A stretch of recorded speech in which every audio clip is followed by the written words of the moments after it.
Saudara YLBHI mengecam tindakan represif dan pembubaran di acara PWF Bali. Apa yang sebenarnya ingin disuarakan dalam forum People's Water Forum ini bersama dengan diselenggarakannya World Water Forum?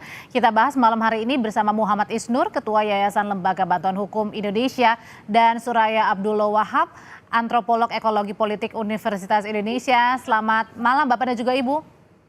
Selamat malam. Selamat malam. Saya mau ke Mbak Suraya dulu sebelum saya tanya apa sih yang kemudian dikecam oleh YLBHI. Jadi Mbak Suraya, sebenarnya ini kan People's Water Forum ini diadakan pada saat bersamaan ya, ada World Water Forum. Sebenarnya apa sih yang ingin disuarakan rekan-rekan aktivis dari People's Water Forum ini? Oke, pertama ya, People Water Forum bukan hanya forum masyarakat sipil, tapi juga forum akademisi dan pihak-pihak yang tidak sepakat dengan World Water Council yang ingin mendorong air sebagai aspek komoditi, privatisasi air. Karena World Water Forum itu sudah dipengaruhi oleh kepentingan bisnis besar dan lembaga-lembaga keuangan seperti World Bank gitu ya, yang ingin air itu diprivatisasi. Nah, karena tidak ada dialog yang konstruktif, maka sekelompok pihak dalam hal ini fokus tentu saja diinisiasi oleh masyarakat sipil, tetapi forum People Water Forum itu tidak hanya mengundang masyarakat sipil. Misalnya di Bali itu dihadiri oleh beberapa akademisi. Dan jadi bisa dibilang ini tandingan gitu untuk menyuarakan suara yang sebenarnya tentang air. Ya, perbedaan pandangan. Dan PWF itu sudah diselenggarakan di beberapa tempat. Ini Indonesia ini bukan satu-satunya. Sudah di Dakar, di Tokyo, di Brasilia, semua forum World Water Council itu yang diselenggarakan resmi itu selalu punya tandingan. Dan ini bukan hal unik. COP misalnya itu selalu ada forum masyarakat sipil yang tidak selalu sepakat dengan apa yang disuarakan oleh mainstream gitu loh. Jadi ini satu forum dialog gitu ya. Jadi bukan ingin melakukan subversif dan segala macam, menyuarakan yang lain.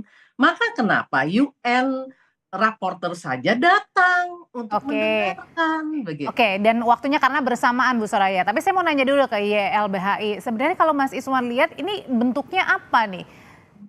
Dengan adanya ormas yang datang, ini katanya suatu tindakan yang kemudian tercoreng.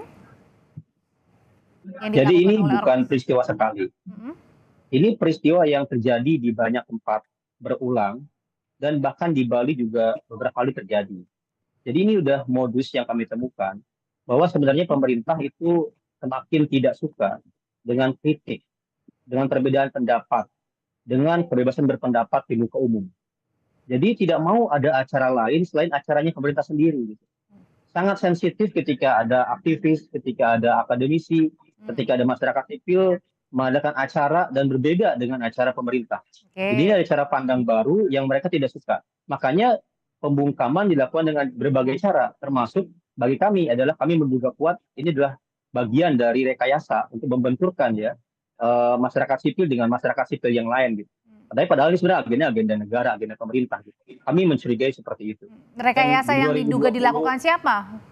Iya, misalnya gini, ormas-ormas ini bagi kami bukan sekedar lepas tidak ada relasi dengan aparat dan pemerintah. Ini bagian dari mobilisasi gitu.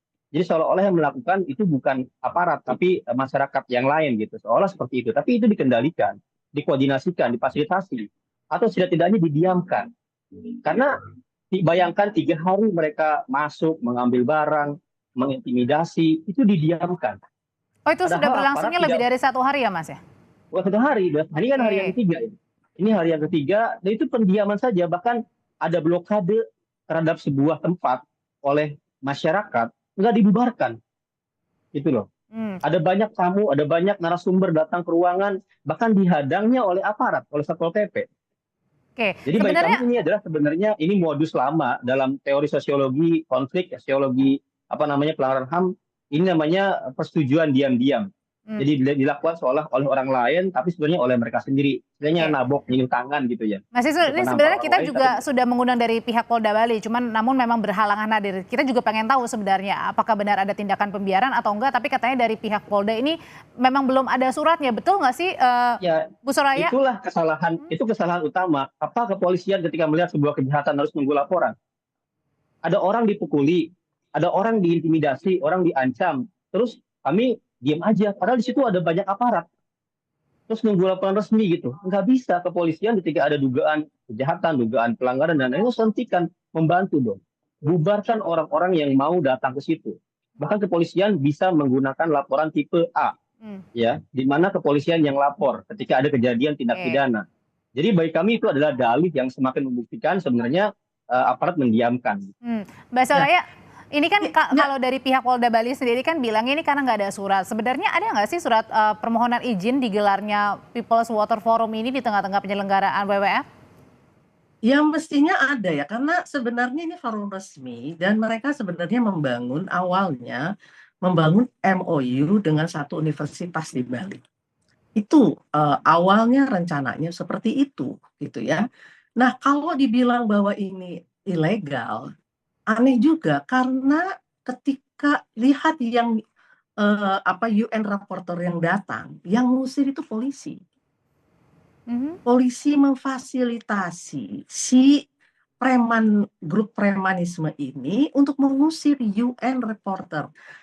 Dan itu kelihatan sekali, polisi berada di pihak dari kelompok preman ini, kelompok gerakan organisasi yang disebut PGN itu. Nah, artinya saya sepakat dengan Mas Isnur, polisi di balik itu gitu loh. Tapi Mbak Nah, Soraya, tapi saya ada pertanyaan, heeh. kenapa Pak Luhut mengatakan bahwa silahkan protes? Kompas loh yang merilis ya.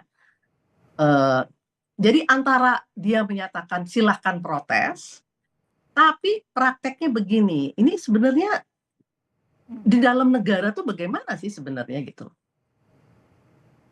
Oke, jadi membungkam demokrasi bisa dibilang kayak gitu ya. Tapi Mbak Soraya, Oh iya, ya sebenarnya kalau dari tadi kan dibilang katanya kalau WWF ini syarat akan kemudian ada kepentingan-kepentingan bisnis di dalamnya. Akankah sebenarnya agenda dari teman-teman aktivis ini sudah disuarakan kepada pihak berwenang di World Water Forum yang menjadi resminya ini?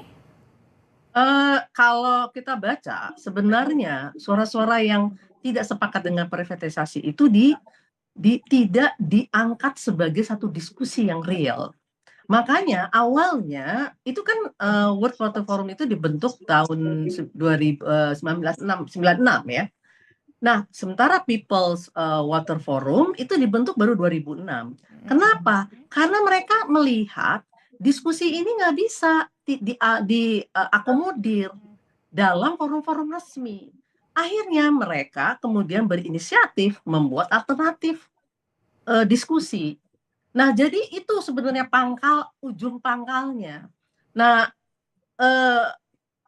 dominasi dari private sector, dominasi dari paradigm air untuk privatisasi itu membungkam isu-isu lain, Oke, membungkam suara-suara lain. oke. Oke, kalau gitu saya kembali ke Mas Isnur deh. Mas Isnur di tengah penyelenggaraan WWF, kalau dari YLBH ini sebenarnya melihatnya dari penyelenggaraan People's Water Forum ini sah-sah aja nggak sih atau gimana, Mas? Jadi gini, berdiskusi, demonstrasi itu adalah hak yang dijamin oleh konstitusi. Bahkan bila perlu diundang untuk demonstrasi, kan itu bahasanya pemerintah. Tapi faktanya di beberapa penyelenggaraan internasional, diskusi, demonstrasi dianggap gangguan. Padahal sama sekali nggak akan mengganggu acara WWF itu gitu. Nggak akan mengganggu, emang mengganggu seperti apa sih diskusi? Hmm, Demonstrasi akan mengganggu seperti apa sih? Justru di negara yang maju demokrasinya, di pertemuan internasional, di luar acara, di luar gedung, demonstrasi dibiarkan. Yang penting tidak merusak. Emang oke. demonstrasi merusak kan enggak? Difasilitasi, dikasih tempat, Mhm. dibiarkan. Media meliput itulah namanya demokrasi. Ada perbedaan pendapat, perbedaan standing, ada ruang-ruang di luar ruang forum gitu. Ini kan enggak, kita kayak semacam sedang dalam keadaan darurat militer. sama sekali nggak ada aktivitas apapun yang diperbolehkan di hari-hari itu. Bahkan semua terasa jadi kota yang kira-kira nggak boleh ada orang lewat, jalan tertentu, di setiap pos ada aparat, betul, ada perlindungan terhadap VVIP. Dan hal Tapi yang tidak dialami sampai ini kemudian sudah dilaporkan. itu kami laporkan setiap saat ada acara. Tahun 2022 itu pengurus YLBHI yang digerebek, Mbak. Kami sedang rapat internal nih, bukan diskusi publik nih, di sebuah villa, digerebek dan diusir. Jadi ini bukan sekali saja. Ada forum masyarakat kritis, ada rapat, ada apa, dibubarkan. Ini berulang-ulang dan sudah jadi modus menurut kami. Oke, Itu yang kalau bahaya. Kenapa? Karena ada paradigma baru yang menganggap diskusi, demonstrasi adalah sebagai ancaman. berarti ada Ya, saya anggapan juga untuk ya heran, Mbak. Karena ini waktu zaman Orde Baru aja nggak separah ini loh. Oke. Terlepas bahwa Orde Baru sendiri ya, pemerintahan otoriter militeristik, tetapi ada ruang-ruang di mana yang namanya masyarakat sipil bisa menggelar satu diskusi yang sebenarnya mengkritisi pemerintah. Setelah 90-an itu sebenarnya lebih terbuka. Nah, sekarang kok kita kembali dan lebih parah ini. Nah, ini sebenarnya yang harus diketahui ya, ini akan membuat Indonesia tercemar di forum internasional. Apalagi UN reporter datang dan ini press conference-nya akan internasional. Ini tentu saja mencemarkan nama Indonesia. Bu Soraya, dengan kejadian yang sudah terlanjur terjadi begitu, ada dianggap membungkam gitu ya apa yang ingin disuarakan oleh teman-teman dari aktivis. Pesan apa sih Bu yang ingin disampaikan dari People's Water Forum dan kejadian ini?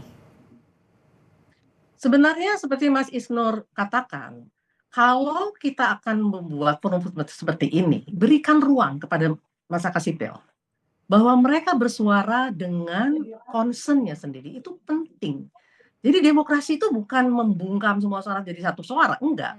Justru meningkatkan dialog. Nah, kalau pemerintah ingin memastikan bahwa ini dua-dua akan berjalan, maka buatlah satu konsensus, oke, kalian boleh begini, saya kasih tempat, diatur supaya suara ini juga bisa muncul, ini muncul. So kenapa? Karena itu penting. SGD, ini kan perkara SGD ya, tentang air, tentang sumber daya alam dan segala macam, perlu debat, perlu memperhatikan suara-suara yang bukan mainstream. Karena kalau tidak, kita akan menuju jalan yang salah. Masa kita mau privatisasi air ini? Ini kan concernnya serius banget ini. Oke, kalau gitu sudah ditangkap Mbak Soraya dan juga Mas Isnur, pesannya semoga didengar juga ya oleh pihak kepolisian dan juga pemerintah. Terima kasih Mas Isnur dan juga Mbak Soraya. Terima kasih. Tetaplah bersama kami.